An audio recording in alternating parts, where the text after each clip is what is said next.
성서적 세계관에 기초하여 사는 사람들은 아브라함을 망설임 없이 믿음의 조상이라고 부릅니다.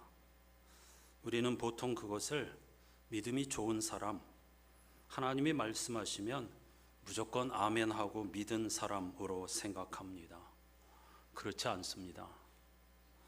창세기는 1장부터 11장까지의 원 역사와 나머지 족장들의 역사, 이렇게 두 부분으로 이루어져 있는데, 원 역사에 이어 족장들의 역사를 시작하는 인물이 바로 아브라함입니다. 그만큼 상징적인 역할을 하는 인물이라는 뜻이죠. 원 역사는 글자 그대로 실제 역사가 아닙니다. 인류의 근원적인 질문, 그런 부분에 대해서 형이상학적으로 풀어 쓴 글이 원 역사이니까 실제 인물들에 대한 이야기라고 보시는 건 조금 곤란합니다. 실제 인물들에 대한 이야기는 아브라함부터 시작하는 것입니다. 상징적으로 말하면 오늘 본문에서 아브람이라고 되어 있는데, 하나님께서 아브라함을 아브라함이라고 이름을 바꾸어 주셨는데, 아브람이 아브라함이 되어가는 과정, 그것이 창세기 12장 이하에 녹아 있다고 말씀드릴 수가 있겠습니다. 따라서 이런 과정, 아브라함이 되는 과정을 거쳐서 마침내 아브라함은 새로운 인간의 모델이며 새로운 신앙의 본보기로 자리매김하게 되는 것입니다. 그래서 그런 의미에서 우리는 아브라함을 믿음의 조상, 새로운 믿음의 본보기라고 부르는 것이죠. 여기서 새로운 신앙이란 책임을 다하는 신앙을 의미합니다. 이게 인류 역사의 한 획을 그었습니다. 원 역사에 등장하는 인물들은 모두 자신의 불행이나 책임을 다른 요인에게 돌렸습니다. 선악과 사건에서 하나님 때문이다, 나에게 주신 아내 때문이다, 이런 식으로 서로에게 책임을 미루는 아담과 하와를 대표적인 예로 들 수 있겠죠. 하지만 아브라함은 갈대아 우르에서 내가 보여주는 땅으로 가라는 하나님의 말씀에 순종하여 여행을 떠납니다. 그것은 개인적인 책임을 받아들인 것입니다. 그는 소돔 땅에 살던 조카 롯이 그 땅에서 벌어진 전쟁에서 사로잡히자 위험을 무릅쓰고 롯을 구해냅니다. 그것은 자신에게 주어진 도덕적 책임을 감당한 것입니다. 또한 아브라함은 소돔 사람들이 부패하고 타락한 삶을 살고 있음을 잘 알면서도 그들 가운데서도 의로운 사람들이 있을 수 있다는 사실을 근거로 그들을 위해 하나님께 간절히 기도합니다. 소돔 사람들은 타락하였고 언약 백성도 아니지만 그들도 하나님이 창조하신 인간이기에 아브라함은 그들을 대신하여 기도하고 심지어 하나님과 의인의 숫자를 두고 논쟁까지 하면서 인류의 집단적인 책임을 받아들인 것입니다. 나와 아무 상관없다 이렇게 할 수 있지만 그 인류 전체에 대한 책임의식을 가지고 하나님 앞에 간구한 것입니다. 아브라함은 바벨탑을 쌓으려고 한 사람들과 달리 신이 되려고 힘쓰지 않고 대신 땅에서 하나님의 뜻에 순종하는 삶을 살려고 했습니다. 그는 무한하신 하나님 앞에 선 인간은 티끌과 재에 불과하다는 사실을 깨닫고 하나님께서 원하시면 자신의 분신과도 같은 아들까지도 기꺼이 드림으로써 존재론적인 책임을 이행한 사람이었습니다. 이삭을 바치라는 것은 사실은 너 자신을 바치라는 것입니다. 이렇게 아브라함은 하나님의 형상을 지닌 존재로서 이 땅에서 자신에게 주어진 거룩한 책임을 받아들이는 새로운 인간 조상의 모델이 된 것입니다. 이것이 그를 믿음의 조상이라고 부르는 이유입니다. 그럼 아브라함은 처음부터 그런 믿음의 사람이었을까요? 그렇지 않죠. 제가 조금 전에 아브람에서 아브라함이 되어가는 과정이 중요하다고 했습니다. 아브라함도 우리와 똑같은 사람입니다. 하나님은 아브라함의 다양한 일상 경험을 통해 그를 조금씩 믿음의 사람, 책임적 존재로 빚어 가셨고, 아브라함은 수많은 넘어짐과 실패의 경험을 통해 믿음의 실체에 다가서게 된 것이죠. 오늘 본문도 아브라함이 책임적 존재가 되어가는 과정을 보여주는 이야기입니다. 줄거리는 우리에게 잘 알려진 익숙한 이야기이고 간단합니다. 가나안 땅에 이르러 수가 많아지자 조카 롯의 식솔들과 헤어진 아브라함은 남쪽 헤브론에 정착하였습니다. 고향을 떠나 멀고도 낯선 타향에서 개척자로서의 삶을 살아야 했던 아브라함은 잠 못 이루는 밤이 많았을 겁니다. 조카 롯의 사건에서 볼 수 있듯 아브라함도 헤브론 사람들, 원주민들로부터 위협과 공격, 차별을 받았겠죠. 그런데 무엇보다 아브라함을 힘들게 한 것은 자식이 없다는 사실이었습니다. 모든 것을 버리고 하나님 한 분 의지하고 여기까지 왔는데, 만약 내가 이대로 죽기라도 한다면 내 식솔과 재산은 누가 지켜줄까? 어떻게 될까? 모두 허망하게 잃어버리는 것 아닌가? 나에 대해 모든 것이 끊어져 버리는 것 아닌가 하는 걱정에 시달렸을 것입니다. 그런 걱정과 불면의 밤으로 뒤척이던 어느 날, 꿈속에서 하나님께서 아브라함아 두려워하지 말아라, 네가 받을 상급이 크다, 이런 음성을 들려주셨답니다. 그러자 아브라함이 이렇게 대답합니다. 하나님, 저에게 무엇을 주시렵니까? 저에게는 자식이 아직 없습니다. 받을 상급이 크다고 하니까 저에게 무엇을 주시겠습니까? 저에게는 자식이 없습니다. 이게 무슨 말입니까? 여기에 아브라함의 절박한 속내가 담겨 있지요. 다 필요 없고 자식을 달라는 것입니다. 뭘 주셔도 저에게는 의미가 없고 자식이 필요하다는 것입니다. 그러면서 저의 재산을 상속받을 자식이라고는 다마스쿠스 사람, 다메섹이라고 번역하죠, 엘리에셀 뿐입니다.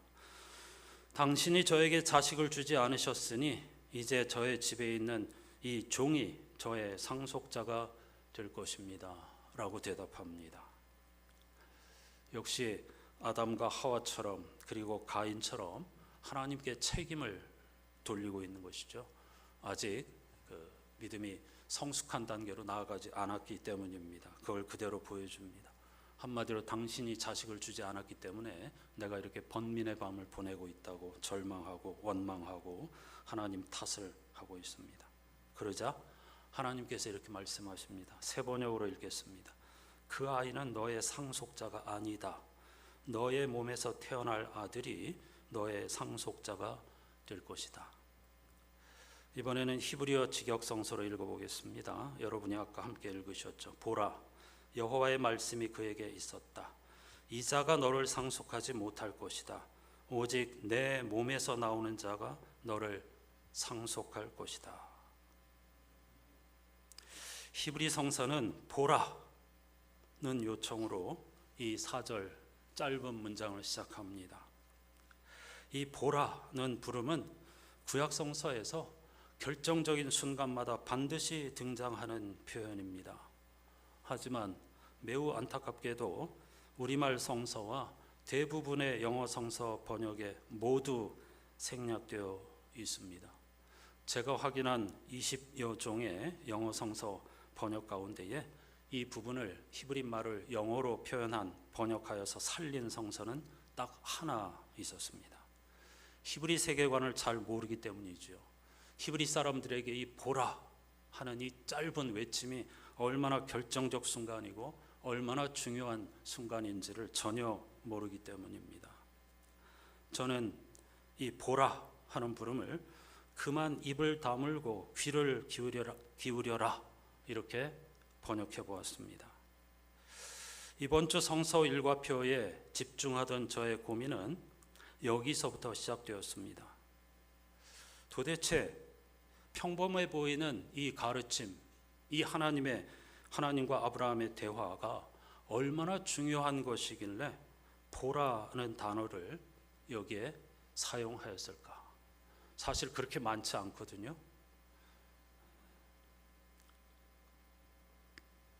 표면적으로 보면 하나님의 대답은 너의 종 엘리에셀이 아니라 장차 태어날 아들 이삭이 너의 상속자가 되리라는 겁니다.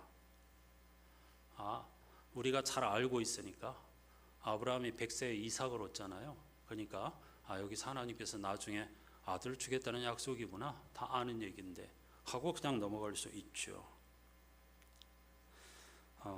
그런데 저는 보라라고 하는 이 요청에 사로잡혀서 그 문장을 일주일 내내 토파보게 되었습니다.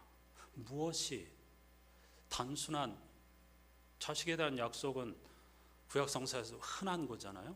자식 없는 사람들에게 자식을 주겠다고 하는 약속, 흔한 건데 왜 여기서 보라 이걸 사용했을까?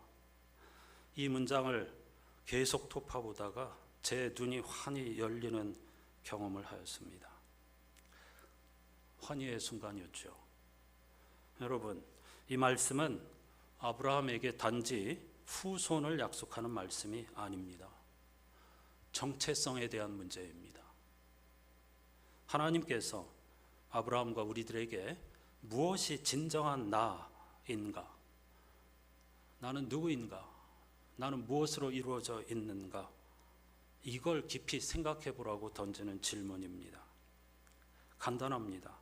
사람들은 내가 가진 재산, 내가 가진 지식, 내가 가진 권력, 나를 향한 타인의 인정을 자기 자신이라고 착각하며 삽니다. 속는 것이죠. 오직 내 몸에서 나오는 자가 너를 상속할 것이라는 말은 내 몸에서 나오는 것만이 내 자신이 될 수 있다는 뜻입니다. 그래서 저는 영어 성서 NIV의 번역을 이렇게 의역한 것입니다. 그것은 즉 내 몸에서 나오지 않은 것은 너의 것이 될 수 없을 것이다. 오직 내 살과 피로 이룬 것만이 너의 것이 될 것이다. 또 다른 영어 번역은 내 창자에서 나오는 것만이 너의 상속자가 될 것이다. 이렇게 번역하고 있습니다. 여러분 혹시 많은 재물을 가지고 계십니까? 여러분이 아무리 많은 재물을 가졌다고 하여도 여러분의 땀과 눈물, 살과 피로 얻은 것만이 여러분의 것입니다. 로또나 일확천금, 땀 흘리지 않은 노동을 통해서 얻은 재산은 여러분의 것이 아닙니다. 내 거 맞는데? 내 이름으로 등기되어 있고 내 통장에 내 이름으로 되어 있는 내 재산인데? 여러분에게 살과 피가 되지 않는 재산이라는 뜻입니다. 여러분이 것이라고 착각하지만 여러분에게 유익이 되지 않는 재산이라는 뜻입니다. 이 한 문장 저에게 엄청난 전율을 주었습니다. 여러분이 아무리 많은 재산을 가지고 있다 하더라도 여러분의 살과 피로 얻은 것만이 여러분의 것입니다. 많은 지식과 권력을 가졌다 하여도 여러분이 여러분의 창자가 끊어지는 고통을 통해 얻은 것만이 여러분의 지식이고 여러분의 권력입니다. 남이 공부한 것을 쉽게 도용하거나 압으로 얻은 권력, 상사의 입맛대로 행동하여서 얻은 권력은 여러분의 것이 아닙니다. 그렇게 해서 높은 자리에 올라갔다 하더라도 권력자의 말로가 보여주는 것처럼, 그리고 그를 위해 아부하고 그의 마음에 맞는 행동을 하였던 고위 공직자들의 말로처럼 그것은 그들의 것이 아닙니다. 하지만 우리는 끊임없이 번민하죠. 그렇게라도 재산 많았으면 좋겠다. 그렇게라도 지식이 많았으면 좋겠다. 그렇게라도 권력을 얻었으면 좋겠다. 하나님이 말씀하십니다. 여러분의 살과 피로 얻은 것이 아니면 너의 것이 아니다.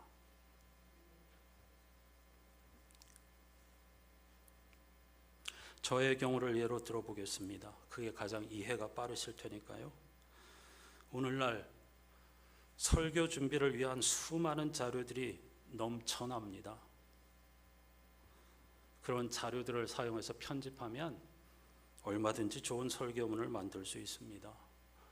그걸 이용하면 편합니다. 하지만 제가 그렇게 하지 않는 것은 간단합니다. 그것은 제 살과 피로 낳은 자식이 아니기 때문입니다. 아무리 명문장이라 해도 그것을 그대로 갖다 읽으면 여러분에게 가 닿지가 않습니다. 남의 자식이기 때문입니다. 그래서 저는 사서 고생합니다. 그렇게까지 하느냐고 여러 사람들이 묻는데 저는 그렇게 해야 한다고 생각합니다. 아까도 말씀드렸지만 성서일과표를 받으면 그 가운데에서 저에게 조금 다가오는 열쇠말이 담겨있는 문장을 우리말 성서를 포함하여서 약 30가지 번역을 출력하여서 늘 들고 다닙니다. 끊임없이 읽고 또 읽고 또 읽죠. 저는 영어 모릅니다. 못합니다. 사전을 이용하여서 그 많은 영어 성서 번역을 일일이 대조하고 그 가운데서 가장 맥락에 맞는, 그리고 히브리 사람들의 사회에 맞는 그런 번역을 찾아내어서 기초 작업을 하는 것이죠. 지난주 일처럼 시편 그냥 읽으면 되는데 그걸 우리들의 언어로 기도문으로 하루 종일 시간을 보내면서 애써서 쓰고 다듬기를 반복합니다. 여러분은 힘드실지 모르겠지만은 찬송 가사를 때로 없는 사절을 만들어 붙이기도 하고 후렴을 다시 번역하기도 합니다. 영어 가사를 그대로 부르기도 합니다. 안 해도 되는 일입니다. 거의 대부분 하지 않는 일입니다. 좋은 자료들이 너무 많은데 굳이 하루 종일 일주일 내내 그런 작업을 할 필요가 없겠죠.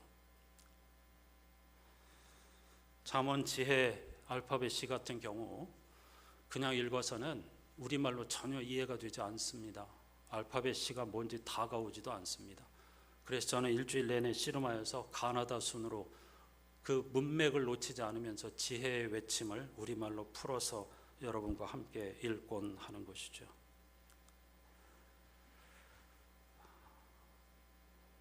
금요일 오후에 주보를 마감해야 되기 때문에 하루 종일 제 주일 설교 원고를 다시 짧게 요약합니다. 거의 금요일은 그 일에 매달립니다. 근데 마음에 안 들어요. 토요일 날 출근해서 다시 오전 몇 시간 동안 그것을 수없이 다듬습니다.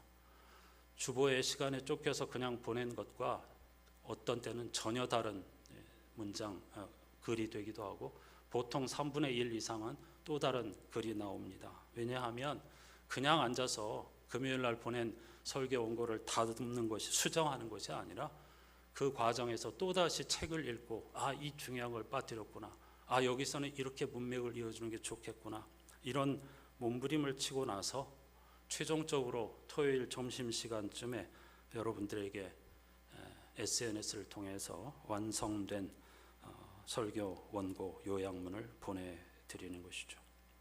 그것이 제 살과 피로 낳은 자식입니다. 하나님께서 아브라함에게 네가 살과 피를 통해 낳은 것만이 내 자식인데 만일 그런 가치관을 가지고 살게 되면 너의 자손이 별처럼 많아질 거야 라고 오늘 본문에서 약속하셨습니다. 물론 아브라함의 후손들을 지칭하는 게 맞습니다. 표면적으로는. 그러나 성서를 그렇게만 읽어서는 안 됩니다. 그러면 굳이 우리가 아브라함의 후손이 많아졌다, 그 이유, 결과 이런 걸 읽을 이유가 없겠죠. 하나님은 아브라함을 통해서 보다 심오한 믿음의 세계를 우리에게 말씀하고 계시는 것입니다. 저는 내 자손이 별처럼 많아진다는 말씀 역시 우리가 살과 피를 다하여서 정성을 다하여서 책임적 존재로서 우리에게 주어진 삶을 살다 보면 상상을 초월하는 엄청난 결과물을 얻게 될 거야 라고 읽었습니다.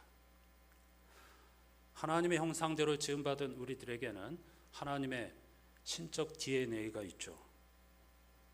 하나님의 창조 능력이 우리에게 있다는 뜻입니다. 저는 저의 능력이 아닌 하나님의 창조 능력을 믿습니다. 하나님께서 우리가 하나님의 신적 DNA를 가진 존재로서 일상에서 남 탓하지 않고 쉬운 결과를 탐하지 않고 살과 피, 땀과 눈물을 흘리면서 자신의 삶에 집중할 때 우리가 우리의 상상과 기대를 초월하는 엄청난 창조의 결과물을 허락하여 주실 줄로 믿습니다. 혹시 AI 시대에 AI 인공지능을 이용하는 것이 믿음으로 하늘의 별처럼 많아지겠다고 하신 결과물보다 AI를 통해서 얻는 결과물이 훨씬 풍성하고 훨씬 유익하지 않을까? 이렇게 생각하는 분이 있을지도 모릅니다. 실제로 수능 시험이나 변호사 시험에서 인공지능이 이미 상위 5% 내의 성적을 낸다고 합니다. 아주 짧은 시간이 지나면 상위 1%나 0.1% 수준에 도달하겠죠. 굳이 AI가 다 해주는데 외국어를 왜 공부하고 땀 흘려서 왜 공부를 할 필요가 있는가, 이렇게 말하는 사람들이 있습니다. 학자들 가운데도 있습니다. 잘 이용하면 되지. 저는 그렇게 생각하지 않습니다. 그건 제 자식이 아닙니다. 맞는 옷이 아닙니다. 남의 자식입니다. 그것도 기계의 자식입니다. 인간이 인풋, 재료를 집어넣어서 수많은 그 재료를 훈련하고 익숙해지고 계산해서 내어주는 답변일 뿐입니다. 인공지능의 실제적 경험, 즉 오늘 성서 본문에 의하면 살과 피를 흘리는 경험을 인공지능이 할 수 없다는 사실이 결정적으로 중요합니다. 몸이 건조하다는 뜻입니다. 사과를 직접 먹어본 적이 없는 인공지능이 사과에 대해서 우리보다 훨씬 더 멋진 정보를 내줍니다. 사과의 학명은 뭐고 얼마 만에 결실할 수 있고 색깔은 어떻고 맛은 어떻고 종류는 어떻고 뭐 이런 거. 문제는 AI가 사과를 먹어본 적이 없다는 겁니다. 이 결정적 하자가 있음에도 불구하고 우리는 마치 신이라도 되는 것처럼 AI를 맹신합니다. 도움은 되겠으나 믿을 대상이 아니라는 것을 말씀드리고 싶습니다. 운동도 예로 들을 수 있습니다. 운동을 잘하려면 반드시 전문가에게 레슨을 받아야 합니다. 그리고 피나는 살과 피를 다 내어주는 연습을 충실히 해야 합니다. 그런 과정을 통해서도 어떤 그 운동의 실체와 내가 하나 되는 것을 경험하기는 쉽지 않습니다. 그건 설명으로 가능하지 않은 차원이기 때문입니다. 아무리 AI를 통해서 정확한 설명을 들어도 그것으로 우리가 근원적인 지식, 지혜에 이룰 수 없다는 뜻입니다.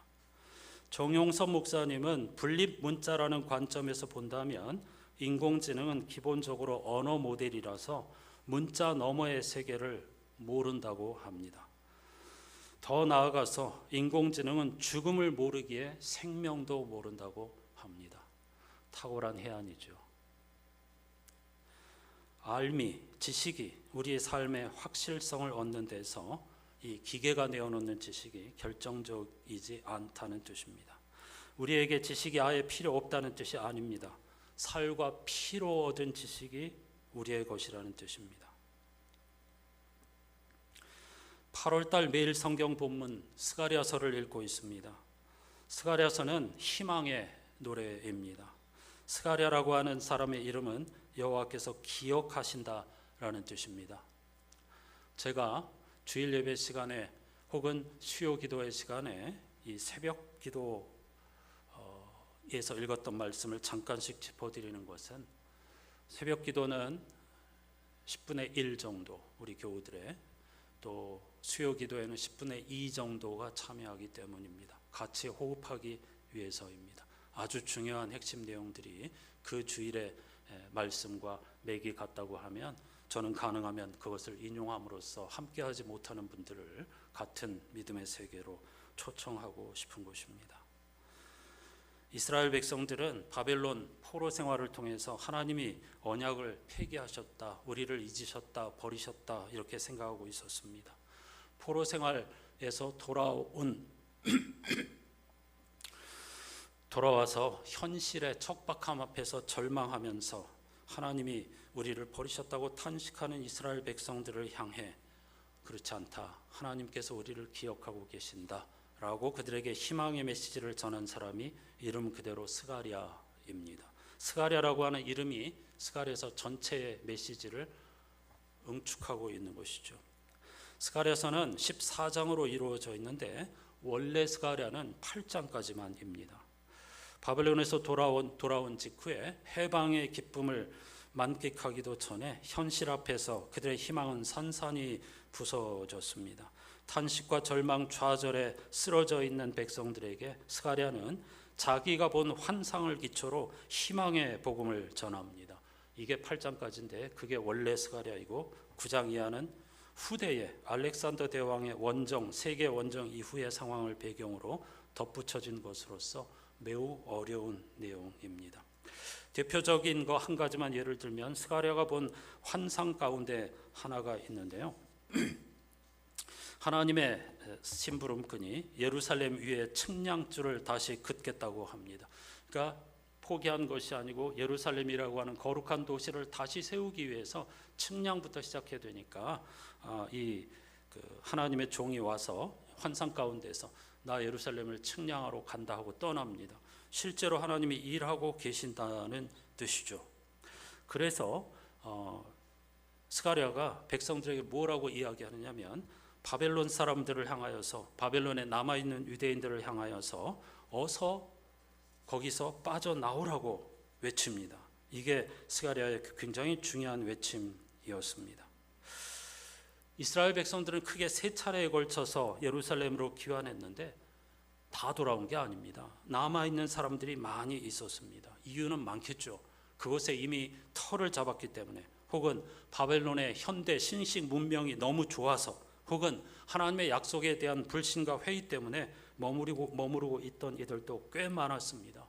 스가랴는 그들을 향하여서 하나님이 일하고 계시고 우리를 기억하고 계시니 어서 거기서 탈출하라고 호소합니다.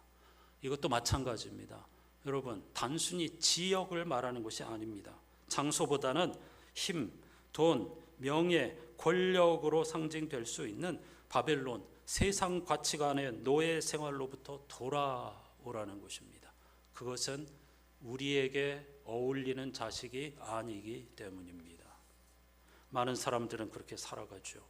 우리에게 어울리는 자녀가 아닙니다. 우리는 땀과 피, 살, 이 모든 것을 다 집중하여서 우리에게 주어진 삶을 살아가야 합니다.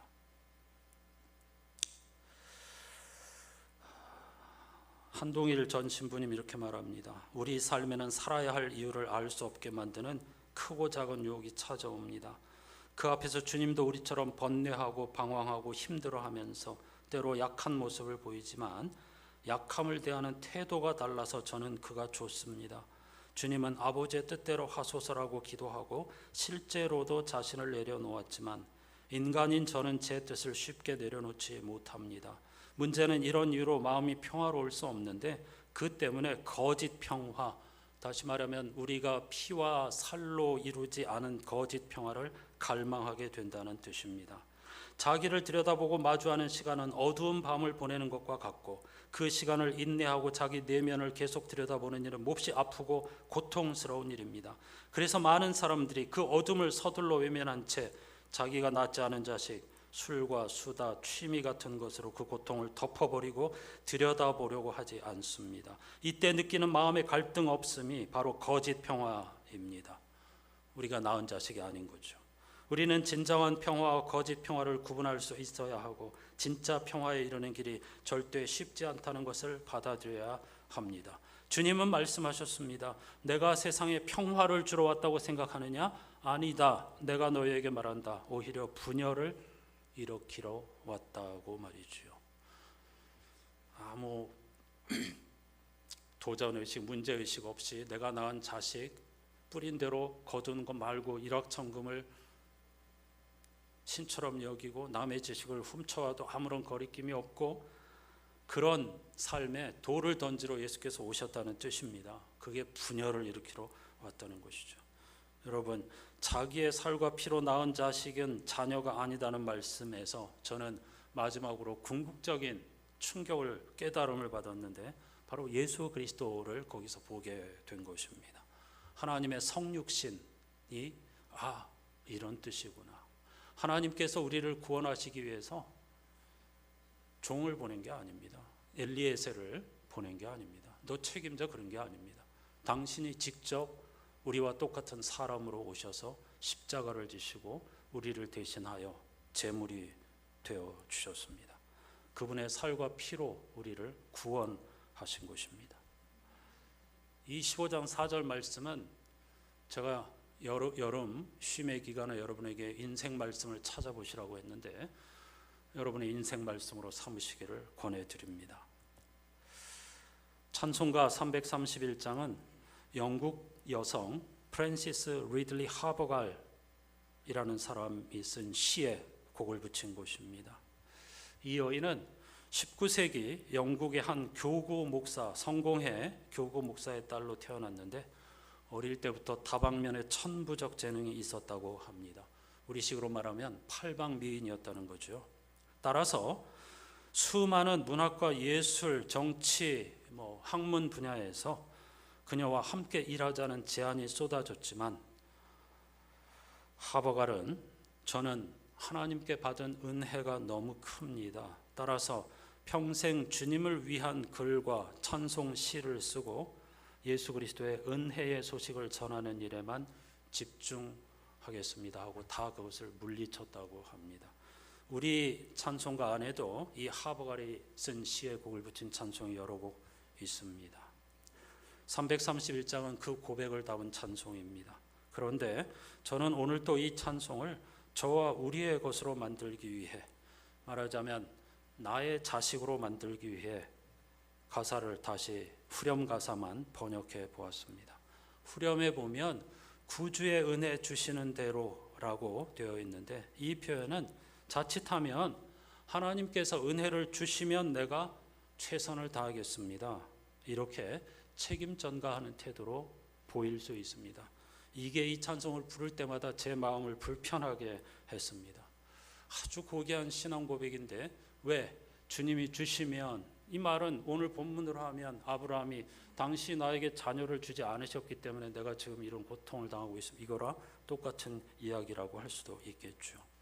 왜 이렇게 번역했을까 아쉬웠습니다. 그래서 이번 주에 영어 가사를 다시 살펴보면서 후렴을 저는 이렇게 다시 번역했습니다. 멈출 수 없네, 참을 수 없네, 만왕의 왕께 드리는 찬송을. 멈출 수 없네, 참을 수 없네, 자유와 기쁨의 새 노래를. 이 가사를 후렴으로 사용하여서 함께 찬양하십시다.